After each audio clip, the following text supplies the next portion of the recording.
Ok, ok, c'est bon.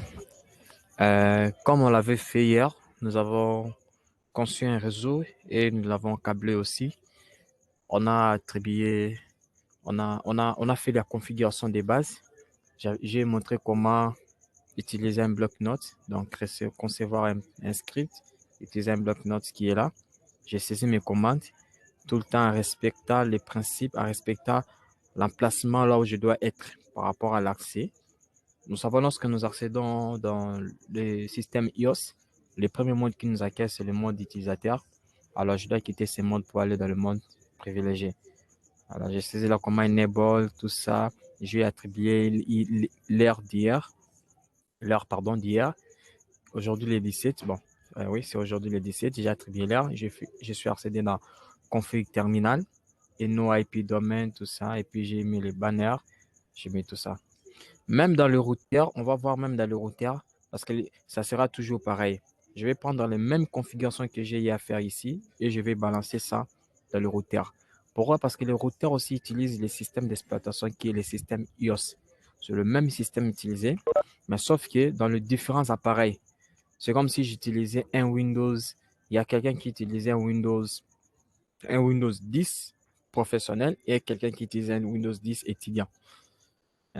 C'est le même système, la même configuration, la même structure, mais sauf qu'il y a des orientations un peu différentes par rapport à professionnel et puis par rapport à family ou bien édition. Donc, je peux donner encore l'exemple, c'est comme quelqu'un qui utilisait Windows 10 et Windows Server. Là-bas, c'est orienté côté client, 10, normal, et puis de ce côté-ci, c'est orienté côté serveur. Alors, on va continuer. Aujourd'hui, on va faire quoi? On va configurer les adresses IP et j'avais aussi expliqué la configuration des adresses IP. J'accède dans ces commutateurs ici. D'ailleurs, je donne les principes. Dans ma politique d'adresse, ça c'est ma politique en moi, les routeurs vont prendre la première adresse du réseau. Donc cela veut dire quoi? Dans ces réseaux ici, cette interface du routeur pardon, prendra la première adresse qui est le 192.168.2.1. Et le commutateur, bon, ça c'est ma politique, je lui donne la deuxième adresse. Ça sera pareil. Les PC vont commencer à partir de la 10e adresse. Donc, les 10 premières adresses seront réservées pour les périphériques réseau. Ça, c'est ma conception. Alors, les PC ici vont commencer à avoir à partir de la 10e adresse. Alors, j'attribue d'abord les adresses IP au PC. Je viens dans ces PC ici. Je leur attribue l'adresse IP. Je viens là, je clique là. C'est 192.168.2.10. Et le masque, c'est automatiquement. Pourquoi? Parce qu'il reconnaît que c'est une adresse de la classe C et la classe C A/24. D'ailleurs, je vous avais donné ça comme TP. Alors, pourquoi on aura besoin de la passerelle par défaut? Je laisse d'abord la configuration de la passerelle. Et ici, je viens configurer adresse 192.168.2.11. Le masque est automatiquement ici. Et ici, je viens 192.168.2.12. Donc, je peux même enregistrer. Je peux enregistrer, copier, pardon. Copier. Voilà. Le masque est automatique. Je viens ici. Je ping. Lui, c'est 13. OK. Et je viens ici. J'attribue l'adresse IP ici. Lui, 14. OK. Ça se passe bien. Le fait, excusez, le fait déjà d'attribuer les adresses IP au PC, comme les commutateurs, c'est un perfil d'adresse et un perfil de couche 3, déjà par défaut, le commutateur, toutes les interfaces du commutateur sont activées. Alors, à partir de ces PC ici, je peux pinguer. Je viens dans l'invite de commande pour tester ma connectivité. Je ping par exemple à ces PC 192.168.2. C'est 10.11. Je ping 11. Voilà, il y a déjà la communication. Le message dit quoi? Nous avons envoyé 4 paquets. Il a reçu 4, on a perdu 0. Donc, il y a la connexion entre mon PC ici et l'autre PC. Donc, déjà ici, il y a déjà communication parce que les commutateurs, les interfaces du commutateur sont déjà activées. Alors, regardez maintenant, qu'est-ce qui s'est passé? J'accède dans le commutateur parce que le but ici, il fallait vous parler de la table d'adresse, de vous parler de la table d'adresse RP, la table d'adresse RP, pardon. C'est Cisco. Je mets Cisco, Enter, et puis je mets classe. Je suis là. Maintenant, on dit quoi? Le commutateur décide en fonction des tables d'adresse MAC parce qu'il relie les adresses IP par rapport, il relie le PC par rapport à leurs adresses MAC. Alors, je suis dans le commutateur S2. Pour afficher cette table d'adresse MAC, je dois saisir la commande show. Show, je mets show table. Je mets show table. Donc, table. Je crois, je pose même la question. Ah non. Show MAC, pardon. Show MAC adresse table. Table. Donc, cette commande, je vous ai c'est même dans quoi dans la liste des commandes. Show espace Mac-adresse table. C'est la commande qui me permet d'afficher la table d'adresse Mac.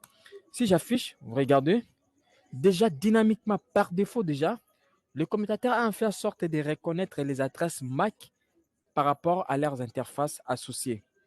Donc, il me dit quoi? Dans l'interface F4 ici, j'ai l'adresse MAC qui est 0001.9735.9D12. Donc, le commutateur reconnaît chaque PC par rapport à leurs adresses MAC liées aux interfaces. Mais par défaut, lorsque vous recevez un commutateur, prenons par exemple, je viens dans ces commutateurs ici, j'accède là-bas, je mets la commande show Mac-table adresse enter. Vous allez remarquer quoi? Ici, la table est vide. Pourquoi? Parce qu'il n'y a pas eu communication. Alors, le commutateur ne reconnaît pas les adresses MAC. Moi, ici, normalement, ça devait être vide. Mais pourquoi, lorsque j'ai affiché la table d'adresse RP, la table MAC, pardon, n'est pas vide? Parce que le commutateur, lorsque j'avais utilisé les pings, il y avait eu une diffusion qui a été faite déjà avec au commutateur. Donc, c'est un peu ça, mais je vais revenir encore pour ça. Je vais revenir encore pour ça pour bien vous expliquer. Alors, continuons notre pratique. Sorry. Continuons notre pratique ici. Je viens attribuer les adresses IP ici. Je viens attribuer les adresses IP.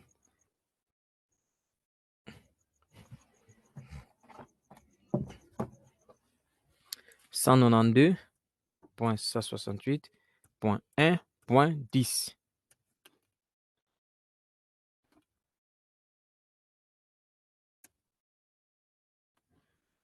Je n'attribue pas encore la passerelle par défaut. Et ici, il prend les 11. Je n'attribue pas encore la passerelle par défaut parce que je vais vous montrer l'importance de la passerelle par défaut. Le 11 lui prend le 12. Les masques, on les prend automatiquement.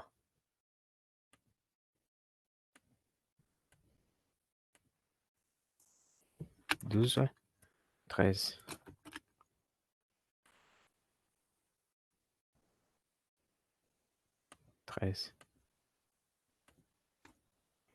Et 14. OK, c'est bon. Vérifions. Je clique ici. C'est où? Voilà, c'est celui-là. Cisco. Classe.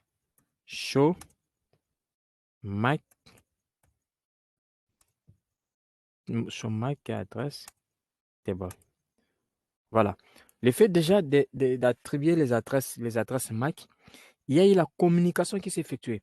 Je vais supprimer la table d'adresse MAC. Comme ça, je vais réexpliquer maintenant au début pour que vous compreniez maintenant qu'est-ce qui s'est passé en réalité. Ce sont des processus qui se font dans le milliseconde. Alors, pour supprimer la table d'adresse MAC, il faut saisir la commande clear. Je supprime d'abord clear. Je pose la question. Il y a clear MAC, Mac-table. j'ai supprimé. Dans la commande clear, donc clear espace MAC adresse, c'est la commande qui permet de supprimer la table d'adresse. Alors, je mets show. Voilà, le commutateur n'a plus d'adresse. Alors, regardez dans ce PC ici. Je viens ici. Le PC, dans le Windows, si on veut vérifier la table d'adresse MAC, il faut mettre la commande rp, rp-a. Voilà. La commande rp dans le Windows, si vous mettez rp espace-a, ça permet d'avoir les mappages des adresses MAC et des adresses IP que le protocole rp a effectué. On nous dit quoi? Il n'y a pas d'entrée rp. Pourquoi? Parce que dans la table MAC du PC, dans la mémoire cache, souvent on parle de mémoire cache des PC, on ne parle pas de la table Mac, on parle de mémoire cache. Dans la mémoire cache du PC, il n'y a pas des entrées RP. Alors, je viens dans la simulation. Regardez, vous allez cliquer ici dans la simulation. Parce que la simulation ici, ça va vous aider à faire les captures. Je viens dans la simulation. Je vais essayer, PC ici va pinguer ce PC ici. Je regarde d'abord l'adresse de ce PC ici, c'est 14. Je viens dans ce PC, je ping. Or, n'oubliez pas, les PC ici qui ping n'a pas d'entrée RP. Il va pinguer 192, 168.1.14. Alors, Enter. Qu'est-ce que vous allez voir? Le message est là. Il a généré un message. Si vous venez ici, parce que la simulation, si vous venez ici dans la simulation, j'ai réduit un peu les tableaux. Si vous venez dans la simulation, les messages générés, c'est ça. Vous double-cliquez, vous allez remarquer quoi? Le PC a lancé une diffusion. Ça, c'est le message que le PC voit. En réalité, c'est le ping que j'ai envoyé. Or, le ping, c'est un protocole qui est au niveau de la couche réseau. Il dit quoi? Le message avec l'adresse IP, IP source 192.168.1.10 a lancé quelque chose à monsieur 192.168.1.14. Maintenant, arrivé au niveau du comité, au niveau de la couche D. Comme la couche D ne reconnaît pas l'adresse MAC de cette adresse IP 192.168.1.14, les protocoles ARP lancent la diffusion des MAC. Les bits, c'est de quoi? C'est qu'il nous donne son adresse ARP. Alors, quand on va voir les détails de ces protocoles ici, on dira quoi? Voilà, ça c'est l'entête, hein, ce qui explique. L'entête, on dit on a lancé la diffusion celui-là. Et voilà ce qui s'est passé. Ici, nous avons l'adresse IP, la personne qu'on doit cibler, c'est cette personne ici. Et source, c'est ces sources-là. C'est quel protocole? C'est le protocole ARP qui lance la diffusion. Alors, je ferme la partie si je mets yes.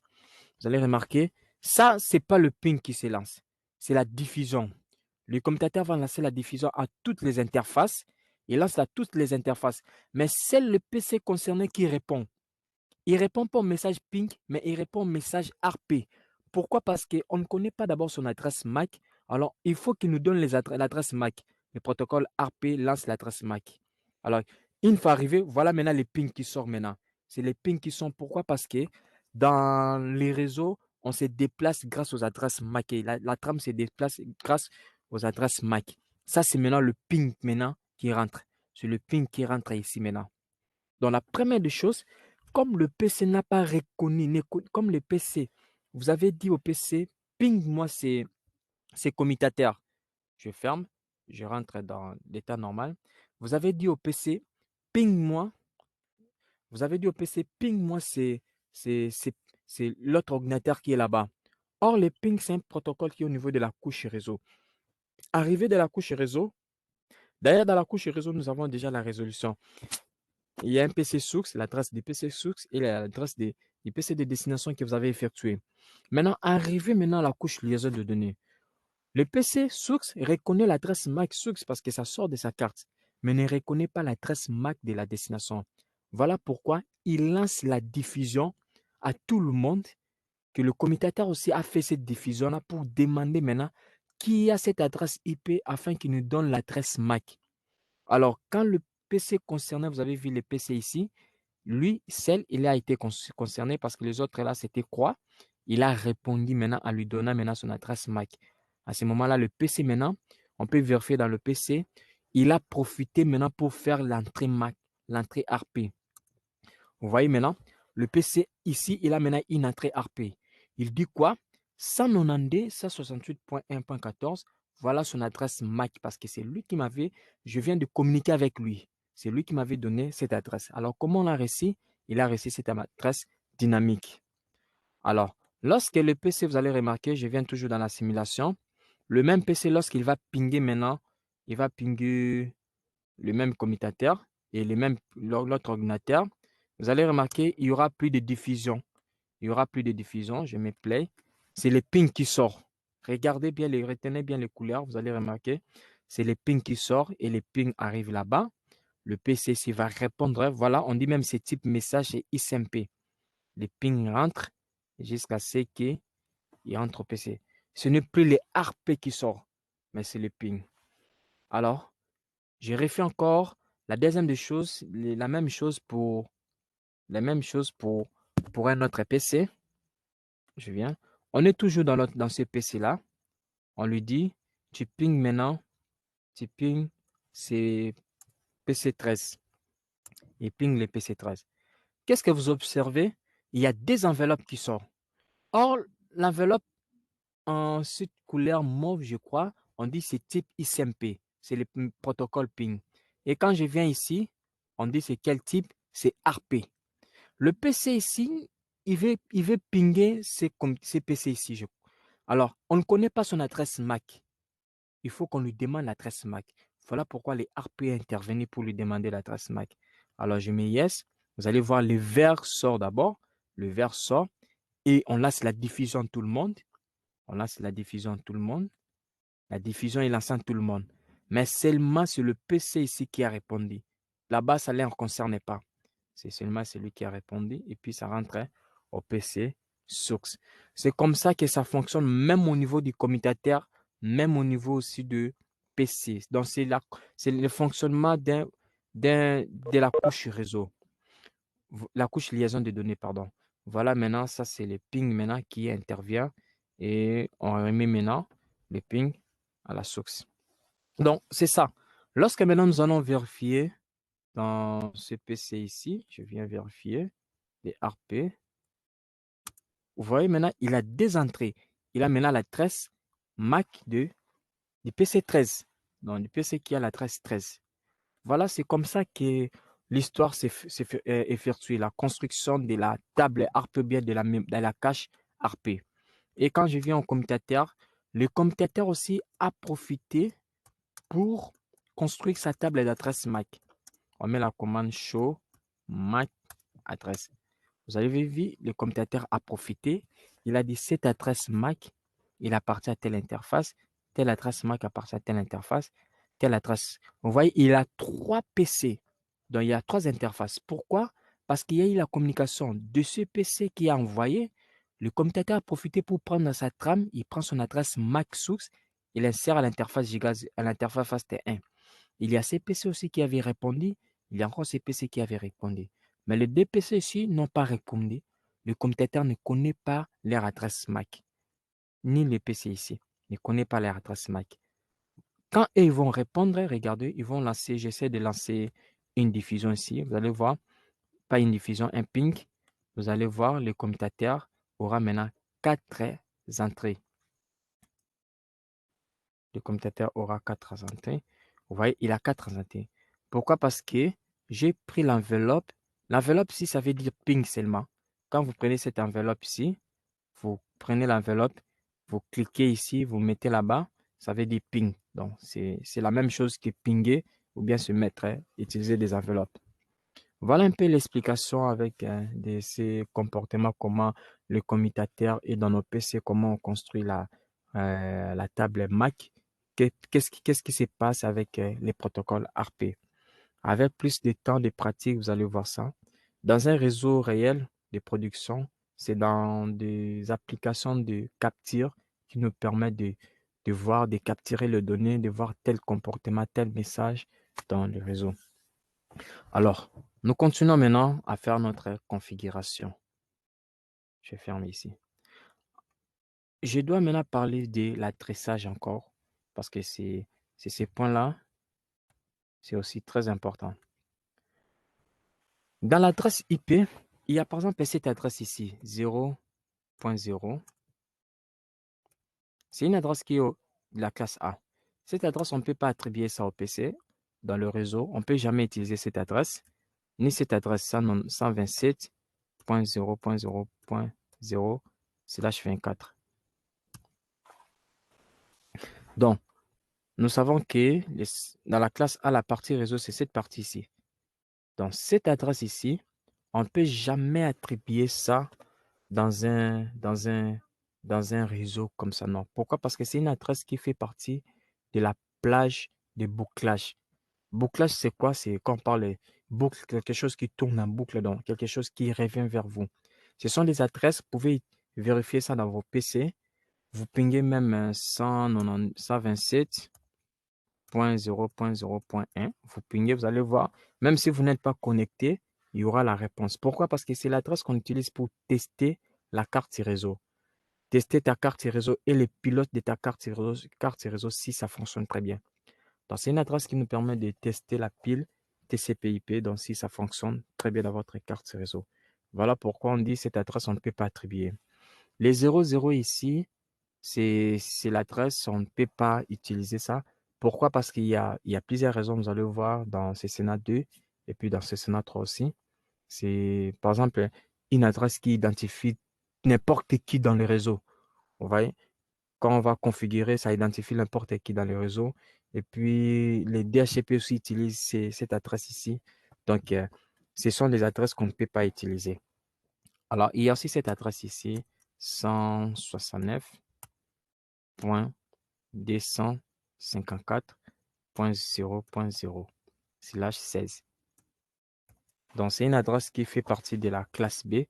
Alors, cette adresse ici, on ne peut pas attribuer ça. Pourquoi? Parce qu'on l'appelle une adresse à pipa. Je ne sais pas si vous avez déjà entendu parler. C'est APIPA. APIPA, ça veut dire quoi? Pour avoir une adresse IP dans un PC, il y a deux façons. Soit c'est l'administrateur qui attribue les adresses IP, ou soit on utilise un protocole DHCP. Maintenant, le protocole DHCP, c'est un système qui est basé par un client puis un serveur. Quand un client, l'architecture client-serveur, quand un client, les clients doivent demander l'adresse auprès du serveur. Donc, le serveur doit avoir des adresses. Tous nos PC sont des clients. Quand le PC demande l'adresse IP auprès du serveur, le serveur doit lui attribuer. Maintenant, si par exemple un PC demande l'adresse et que le serveur n'attribue pas, qu'est-ce qui va se passer? Le serveur, par son pouvoir, selon la configuration, va lui-même s'attribuer une adresse automatiquement.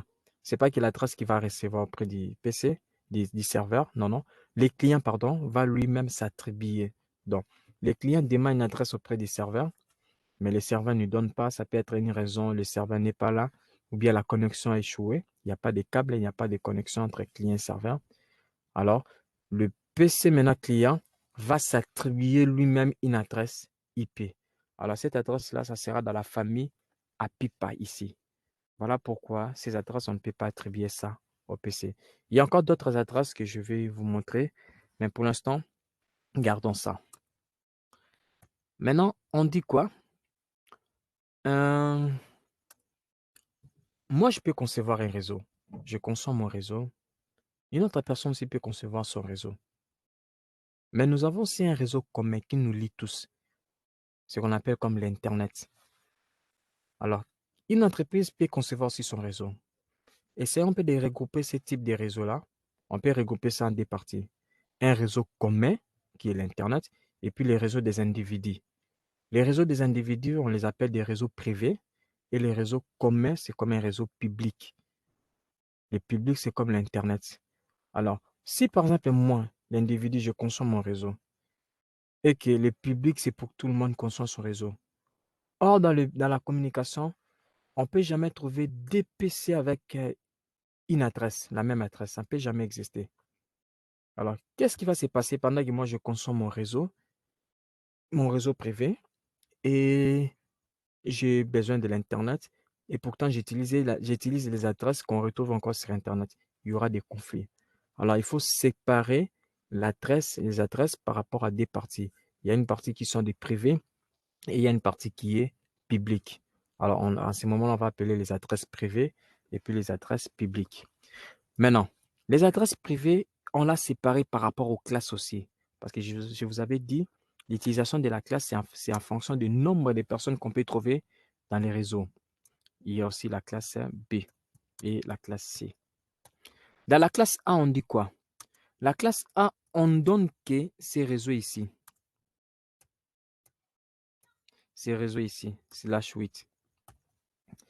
On lui dit, cette adresse ici n'appartient que, c'est une adresse réseau, n'appartient qu'à l'adresse privée. Donc ça, c'est l'adresse privée de la classe A. Et classe B, on dit, c'est 172, 16.0.0, /16 à combien? À 172.31.0.0 /16.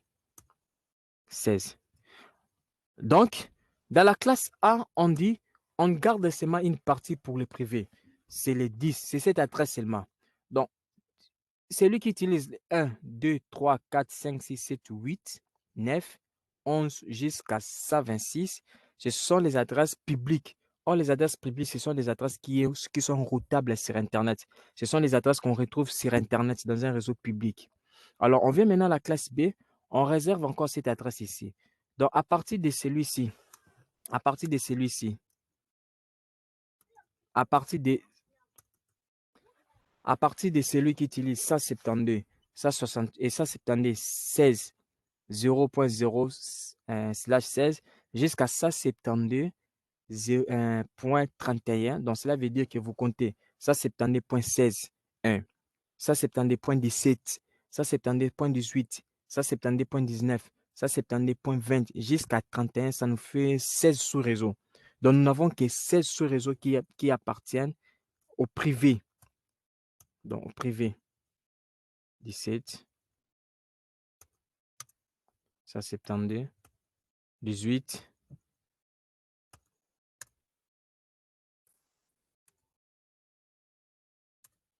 172.19 jusqu'à 31. Donc, ce sont les adresses privées. Donc, si quelqu'un veut concevoir un réseau où il y a 16 000 personnes et il y a 1000 personnes jusqu'à 65 000 personnes, il peut utiliser les adresses de la classe A pour 172 quelque chose là. 172, 16 ou bien jusqu'à 31. Alors, on dit pour la classe B, la classe C, pardon, nous devons commencer à 192.168.0.0/24 jusqu'à 192.168.254 et pardon, 255.0/24. Donc, c'est comme ça. Donc, on dit quoi? Dans la classe C, nous avons beaucoup de réseaux privés. Pourquoi vous allez utiliser les réseaux 192.168.0.0, le premier réseau. Deuxième réseau, c'est 192.168.1.0. C'est deuxième réseau. Donc, regardez ici. La classe C, la partie réseau, c'est jusque-là, non? Alors, quelle est la partie qui a changé? C'est de 0 à 255. Donc, nous avons 256 sous-réseaux. Donc, 256 réseaux. Parce que je compte aussi les zéros ici. Alors, ici, dans la classe A, qu'est-ce que vous avez remarqué?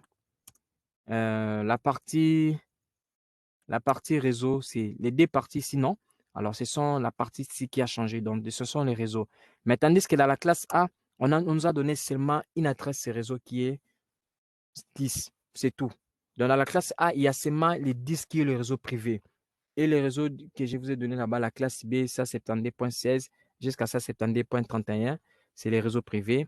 Et classe C, c'est 192.68 jusqu'à-là. Ces réseaux ici ont été conçus pour être limités seulement au sein. Donc, je consomme mon réseau privé. C'est un réseau qui est limité. Ces réseaux-là ne doivent pas aller sur Internet. Il y a quelqu'un d'autre aussi qui peut concevoir son réseau. Ces réseaux-là ne doivent pas aller sur Internet, ne doivent pas être routables. C'est limité seulement entre eux. Donc, les réseaux privés ont été conçus pour être limités entre eux, pour ne pas aller au-delà, ne pas être routables sur Internet. Non. Si j'ai besoin de l'Internet, en ce moment-là, j'irai maintenant prendre une adresse de la classe et prendre une adresse publique, pardon. Prendre une adresse publique. Donc, c'était ça les exemples, l'explication concernant les adresses. Alors, retournons par rapport à nos configurations. Je viens rapidement. Voilà pourquoi même mon exemple ici, j'ai donné 192, 168.d.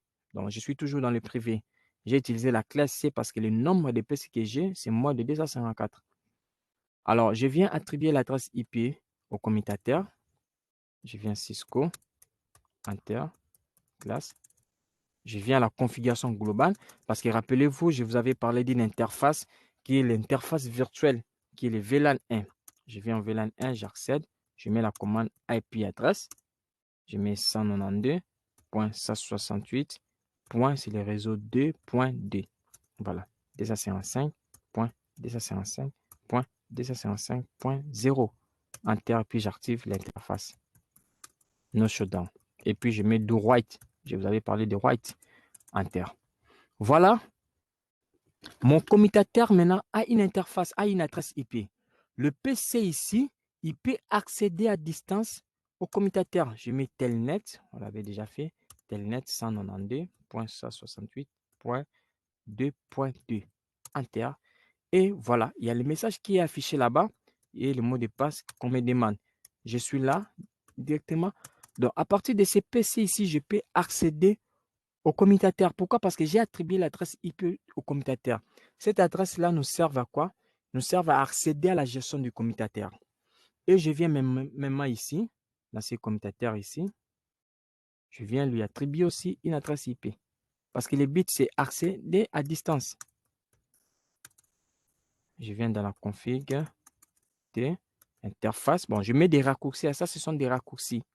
Si vous avez lu le chapitre 2, vous allez voir, on vous a parlé des raccourcis. Je mets IP. Adresse 192.68.1.2 255.255.255.0 et j'active l'interface. Voilà, no shutdown. Rapidement, je mets ce PC ici. Ils peuvent accéder à distance au commutateur telnet 192.168.1.2. Voilà, Cisco, mot de passe. Je suis là. Il y a la configuration. Je peux accéder. Même si on n'a pas les câbles console, on peut accéder déjà à passer par notre réseau. Alors, allons maintenant configurer le routeur. Le routeur, on a deux routeurs qui sont là. Par défaut, les interfaces du routeur sont désactivées, contrairement au commutateur. Alors, qu'est-ce que je vais faire? Normalement, on met toujours les câbles console. Je branche les câbles console. Je viens me connecter là-bas. Je clique là. Je viens, pardon, terminal. Ici, et puis je mets OK. Je suis dans le routeur. Maintenant, je vous avais donné des raisons par rapport à moi, comme j'utilise Chrome, je dois prendre les scripts qui sont là, les copier, mes scripts ici de commande. Mes scripts ici, les scripts ici, je dois copier ça au commutateur, au routeur. Mais je pas, avec mon Chrome, je ne peux pas utiliser les boutons droits. Mais dans Windows, on peut utiliser les boutons droits. Voilà pourquoi je ne peux pas copier chez moi ici. Alors, qu'est-ce que j'ai fait? J'accède directement ici. Je clique ici, je clique au routeur et puis je vais directement dans la ligne de commande. Ce n'est pas différent de l'accès console. Alors, le routeur, c'est comme un commutateur aussi, sauf que la différence, c'est au niveau de comportement. Mais ils utilisent le même système d'exploitation, c'est le système iOS. Les configurations basiques peuvent être pareilles. Au lieu de refaire encore des commandes, j'ai déjà mes scripts de commandes qui sont là. Je peux sélectionner le tout et puis je mets copier, CTRL-C, je clique sur CTRL-C et puis je viens ici. Dans Windows, vous allez juste poser le curseur là-bas puis vous cliquez droit. Vous ne mettez pas CTRL-V, vous cliquez sur ma droite, vous allez voir les messages post, ça va coller, ça va afficher. Alors moi, comme je n'ai pas Windows, c'est Chrome, je viens cliquer ici dans Paste. Je clique là-bas. Vous voyez, il a exécuté le commande comme il faut. Il a exécuté toutes les commandes que je viens de saisir ici. il est exécuté. Alors, n'oubliez pas, dans vos scripts, il y a des configurations qui ne se feront faites seulement au niveau du commutateur. Là, c'est lié à la technologie du commutateur. Prenons par exemple l'attribution des adresses IP. Le routeur, on peut attribuer l'adresse IP à l'interface, mais au commutateur, on ne peut pas attribuer. Donc, je ne peux pas prendre des commandes, un script avec des commandes de routeur où il y a la configuration des adresses IP. Je le mets au routeur, au commutateur, ça ne va pas marcher. Alors, ça, je mets hostname. Je mets hostname R1. Et puis, je mets do write. Do write, j'enregistre. Alors, je vais accéder dans les deux interfaces ici pour les attribuer. Je viens giga 0.0.0/0. Je suis là. OK. Je mets IP adresse 192.168. Le 0 ici, il est 2. Voilà, il est 2.1. Le masque de ce réseau 255.255.255.0. Enter. Et puis, j'active l'interface avec la commande shutdown. No shutdown. J'active. Qu'est-ce que vous remarquez? L'interface est activée. Pendant un certain moment, il négocie avec mon commutateur. Vous allez remarquer mon commutateur aussi jusqu'à ce que son interface sera activée. Donc, ça fait au maximum 60 secondes. Donc, presque une minute. Et je viens toujours au commutateur, au routeur. Je vais à l'autre interface. Je quitte cette interface. Je viens à l'autre interface giga 0001. Non, non. Pas lui. 01. OK. J'accède. J'attribue l'adresse 192.168.1.1 255.255.255.0 et j'active l'interface. J'active l'interface. Et puis j'enregistre avec do write. Enter. Alors, vous allez voir. Bon, je peux supprimer la partie ici.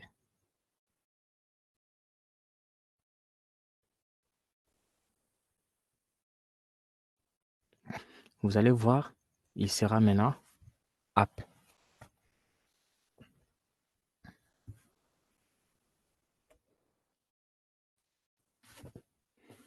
OK, on regarde. Voilà, c'est OK. C'est OK.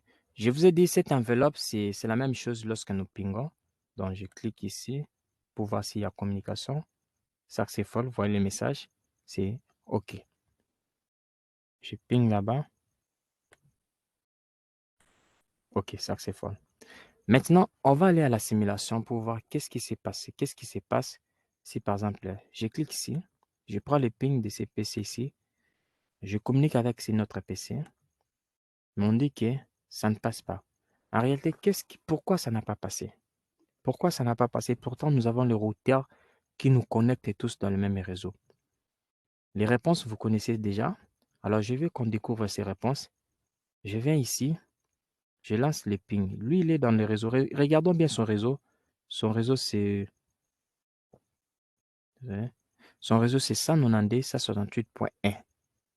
Alors, il va pinguer.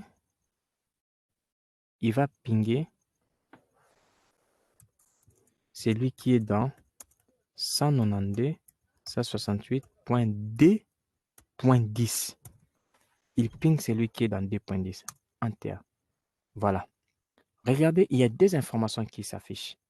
Il y a les RP qui est là, qui est dans vert. On regarde les RP. Les RP, il dit, nous allons pinguer. Ah non, j'ai mis toujours 10. Désolé. Je supprime, je dois supprimer. Parce que j'ai mis toujours 10.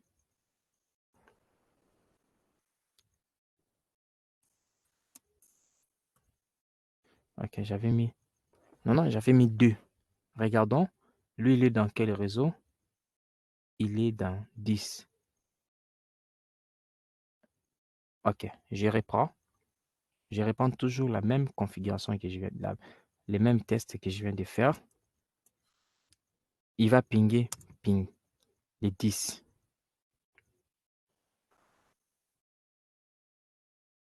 Bon, les types ACMP, c'est déjà sorti. Je retourne. Il a déjà connu quelque chose que je devais vous montrer. Alors, je prends un autre PC. C'est PC ici. Je prends ces PC. Si je viens à la simulation, le PC ici qui a une autre adresse, il va pinguer 192.168.2.10. Il va pinguer le réseau 10. Il ping. On dit quoi? Il n'y aura pas moyen de sortir ici. Le XMP là, il ne va pas sortir. Le XMP là, il dit les protocoles, on a lancé les messages XMP. Il ne va pas sortir. Je mets play. Il ne va pas sortir. Il a bloqué. Pourquoi?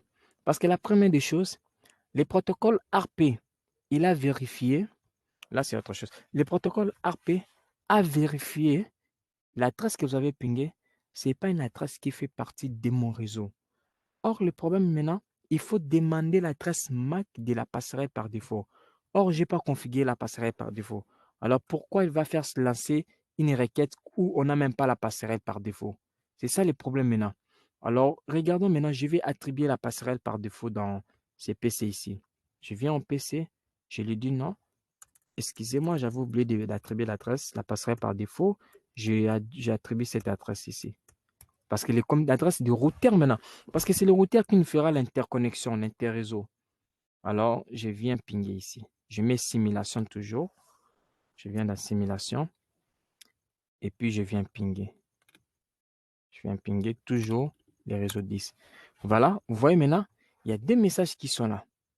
Alors, les protocoles ARP dit quoi? Comme l'adresse 10 qu'on a pingé, il ne fait pas partie de notre réseau, je dois demander maintenant l'adresse MAC de cette adresse. Non, non, pas de cette adresse. Pourquoi? Parce que cette adresse-là fait partie de notre réseau. Moi, ce que je dois demander, c'est l'adresse MAC de notre passerelle. Parce que je dois déplacer la trame qui sort de chez moi pour donner au routeur afin que le routeur trouve les réseaux de cette trame-là, dans le réseau de ces paquets qui est dans la trame, le faire sortir. Alors, c'est ça ce qui s'est passé. L'adresse, si vous regardez, destination, c'est 192.168.1.1. Or, moi, j'avais pingé les 10, 2.10. Mais l'adresse, les ARP cherchent la passerelle par défaut. Alors, regardez, je mets play. Le commutateur, comme d'habitude, il fera la diffusion à toutes les interfaces. Il fait la diffusion à toutes les interfaces. Mais c'est le routeur qui va répondre parce qu'on demande la passerelle des routeurs. On demande la passerelle du routeur. Et le routeur répond par son adresse MAC. On peut vérifier ça. Le routeur répond par son adresse MAC qui est là. Il répond par son adresse MAC. Alors, lorsque la requête arrive, ça, le ping maintenant sort. Le ping sort. Le ping sort. Il arrive auprès du routeur. Le routeur détruit la trame. Il prend les paquets, regarde les adresses des destinations. Il dit l'adresse doit sortir dans cette interface. Et le commutateur, comme il ne connaît pas, il va faire la diffusion. Bon, il connaît déjà parce qu'il avait les communications. Il fait là-bas. Pourquoi il a mis croix? Le commutateur, quand il a reçu le message, il a envoyé au PC concerné. Pourquoi il a mis quoi? Parce que le PC ici doit répondre à ces PC ici. Or, le PC ici dit quoi? Le PC là, je ne connais pas son réseau. Alors, il faut que je trouve les gateways qui doivent être là pour déplacer la trame. Or, si vous regardez ici, je n'ai pas configuré la passerelle par défaut. Voilà pourquoi elle a mis quoi. Je viens maintenant configurer la passerelle par défaut pour ces PC ici. 192.168.2.1. Alors, observez maintenant la communication, qu'est-ce qui va se passer? La même chose. On vient là, ping, et puis je mets yes. Je viens ping. Je viens ping. Je ping. Voilà. Qu'est-ce qui se passe? Attendez. Je viens dans ce PC ici.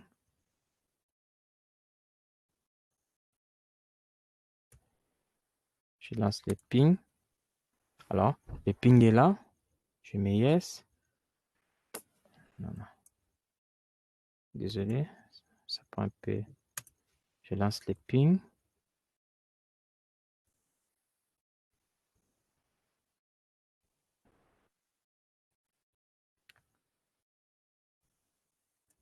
Je lance les pings ici, attendez.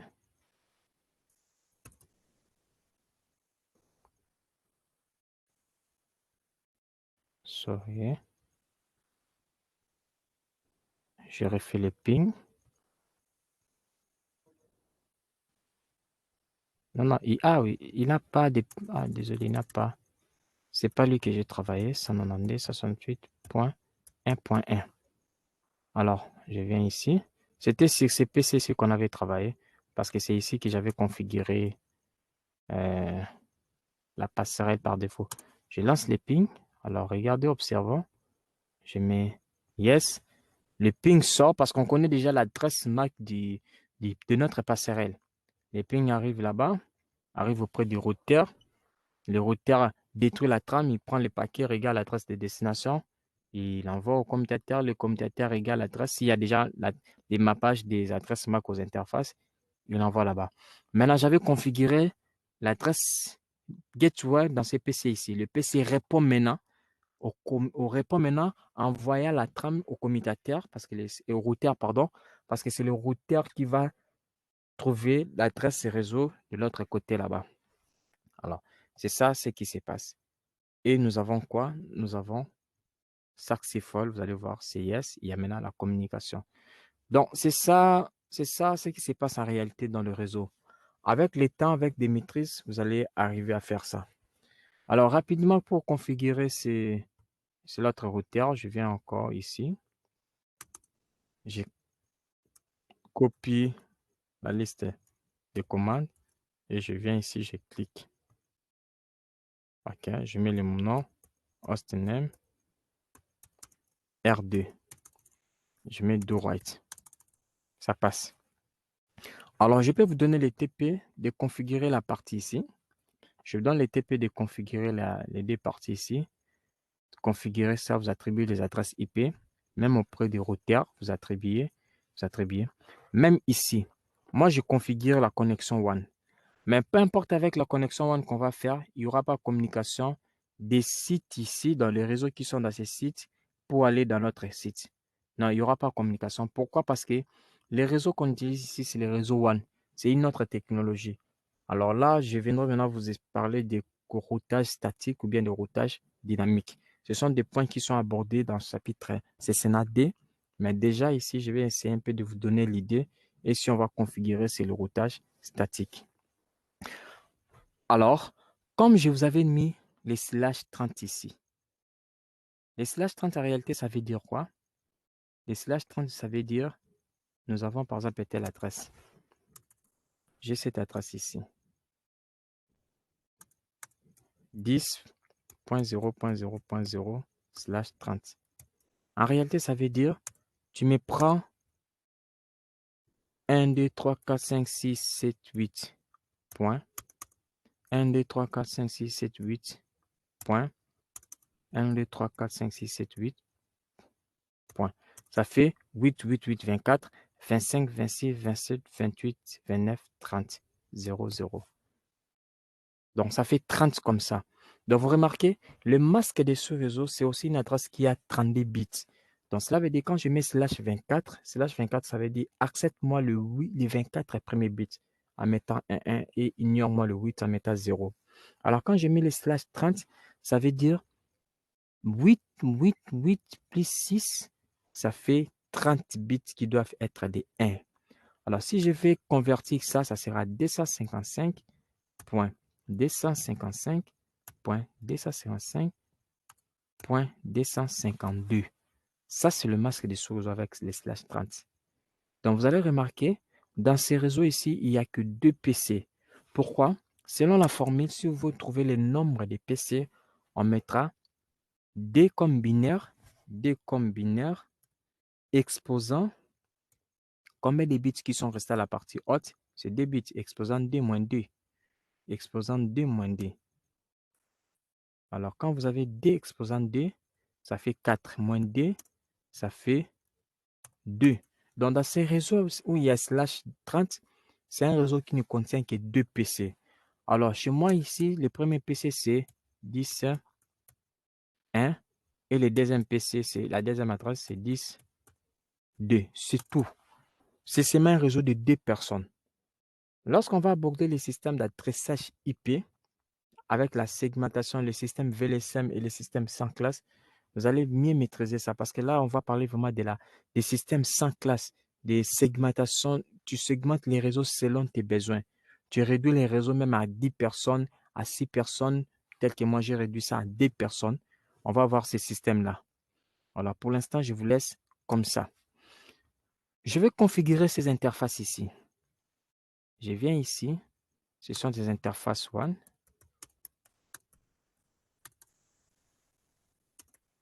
Je viens à l'interface céréales. C'est céréales 0, 1, 0 dans celui-là.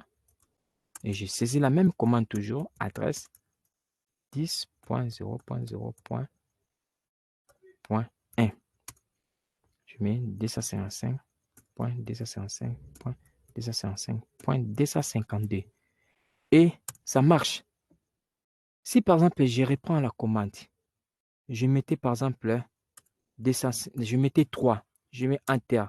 Le système refuse, le routeur refuse, il dit, mais le masque est /30, mais pourquoi tu peux mettre 3? Parce que 3, ce n'est pas l'adresse dans ces réseaux-là. 3, c'est autre chose.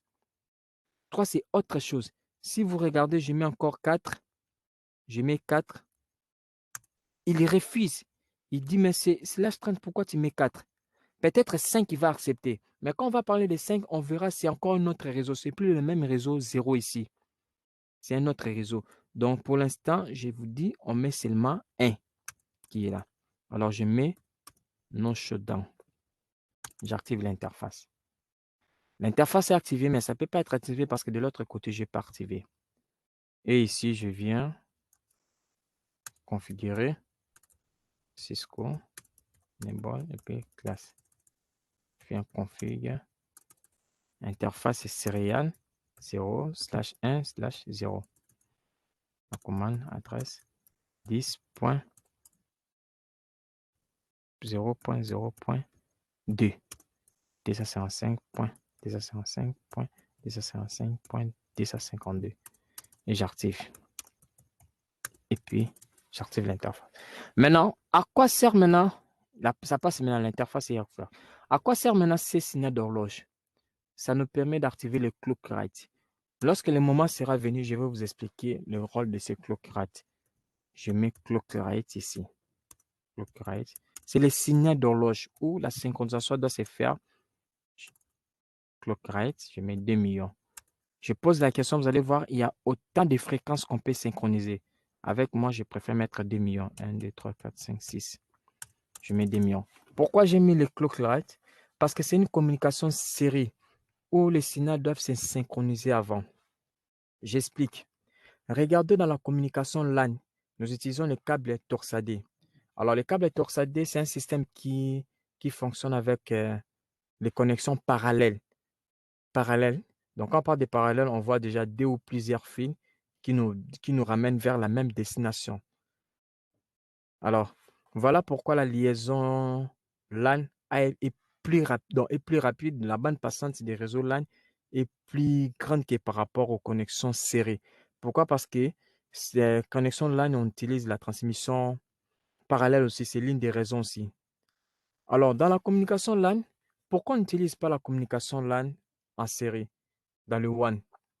Pourquoi on n'utilise pas LAN en WAN? Parce que, première des choses, on sait que le LAN est limité. Le LAN ne peut pas prendre étendue, mais les séries va au-delà des zones géographiques.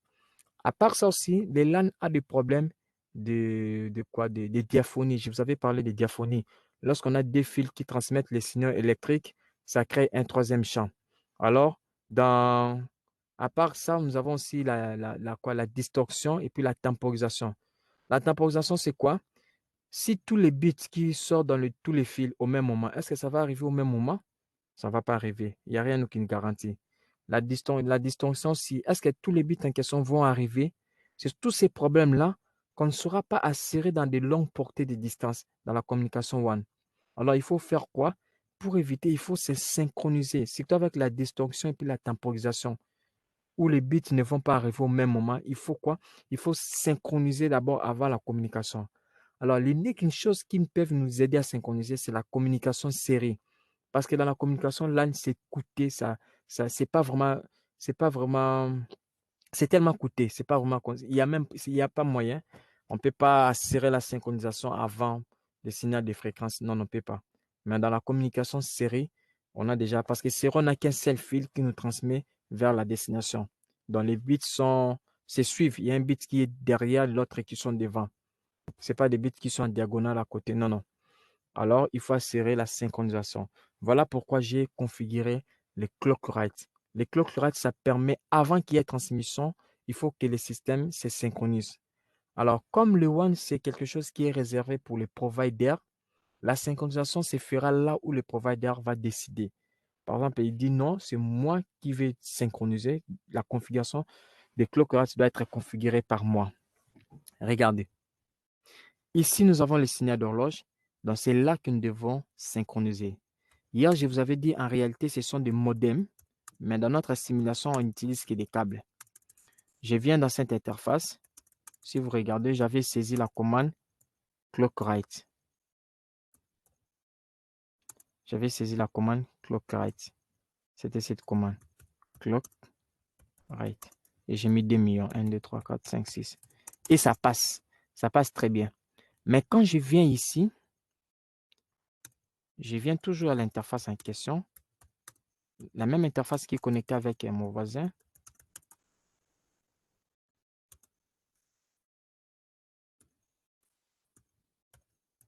Je mets clock write. 1, 2, 3, 4, 5, 6. Il refuse. Il dit cette commande est appliquée seulement aux interfaces DCI. Donc le DCI, c'est celui-ci. Rappelez-vous lorsque je vous avais dit parler des choix des DCI. En réalité, il y a le DCI et le DTI qui est connecté, qui est relié.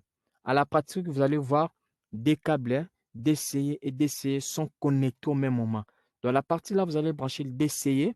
C'est là que vous allez configurer les signaux d'horloge. Et la partie que vous allez brancher les DTI, là, on ne peut pas configurer les signaux d'horloge. Donc, pour aujourd'hui, c'était ça, cette explication et cette pratique. Et puis, le TP que je vous donne, c'est la configuration de ces serveurs ici. Donc, l'attribution des adresses IP aux commutateurs et puis aux routeurs aussi. Voilà, je ne sais pas si vous avez des questions.